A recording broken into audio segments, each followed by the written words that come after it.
علم القرآن وآثار النبي وكذاك باقي وسائلها يدعى بآلاتي فن التصوف لا تلهي مثيلا به بين الورى ورسالات بميقاتي എല്ലാ ഫന്നിലും എല്ലാ ഫന്നിലും ദീനിയായി പള്ളി ദർശകളിൽ ദർശനം നടത്തപ്പെടുന്ന ഫന്നുകൾ എന്താമുണ്ടോ, സാധാരണ ഫന്നുകളാവട്ടെ, ദീനീ ഫന്നുകളാവട്ടെ, ശാസ്ത്ര ഫന്നുകളാവട്ടെ, സയൻസ് ഫന്നുകളാവട്ടെ, ഗണിതശാസ്ത്രത്തിന്റെ ഫന്നുകളാവട്ടെ, മറ്റേതു തരം ഫന്നുകളാവട്ടെ, ഈ ഫന്നുകളിലെല്ലാം വമ്പൻ തസൗഫിന്റെ ഫന്നിൽ ഒരു തുല്യനെ മറ്റാരെയും കാണാൻ പറ്റാത്ത വിധം വലിയ സൗഹൃദ്യൻ, അത്ര വലിയ മഹാനാണെന്ന് പറഞ്ഞ ആ മഹാന്റെ ബഹുമാനപ്പെട്ട ഒരു പാങ്ങിൽ അഹമ്മദ് കുട്ടി മുസ്ലിയാരുടെ ശിഷ്യനെന്ന നിലക്ക് ആ മഹാനെ കേരളീയ സുന്നി സമൂഹത്തിൽ ഉലമാ സമൂഹത്തിന്റെ നിലയിൽ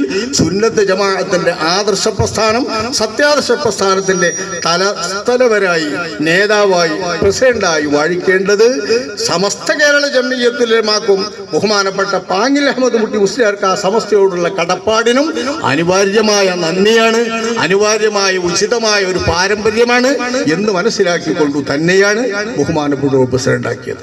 വഫാത്ത് വരെ ആ പ്രസിഡന്റ് സ്ഥാനത്ത് ബഹുമാനപ്പെട്ടവർ തുടർന്നു. ഷെയ്ഖുന അവർകൾ ഇങ്ങോട്ട് വന്ന് ചോദിക്കേണ്ട കാര്യങ്ങൾ ഇങ്ങോട്ട് വന്ന് ചോദിക്കും.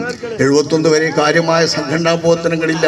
69 മുതൽക്ക് ബഹുമാനപ്പെട്ട ഷെയ്ഖുന അവർകൾ നുസ്രത്തുൽ അനാം മാസിക തുടങ്ങിയതുകൊണ്ട് കാര്യപ്പെട്ട കാര്യങ്ങളൊക്കെ എഴുതാൻ ബഹുമാനപ്പെട്ടവർക്ക് മാസികയുണ്ടായിരുന്നു.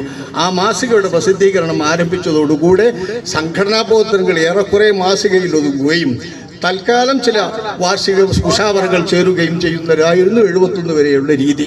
ശേഷം 74 വരുമ്പോഴാണ് നൂരിഷാ ത്വരീഖത്ത് സംബന്ധിച്ച പ്രശ്നം കേരളത്തിൽ വലിയ വിവാദമാകുന്നത്. ആ വിവാദത്തിന്റെ കാലത്താണ് കേരള സംസ്ഥാന ജംഇയ്യത്തുൽ ഉലമാ സടകുടഞ്ഞെഴുന്നേൽക്കുന്നത്.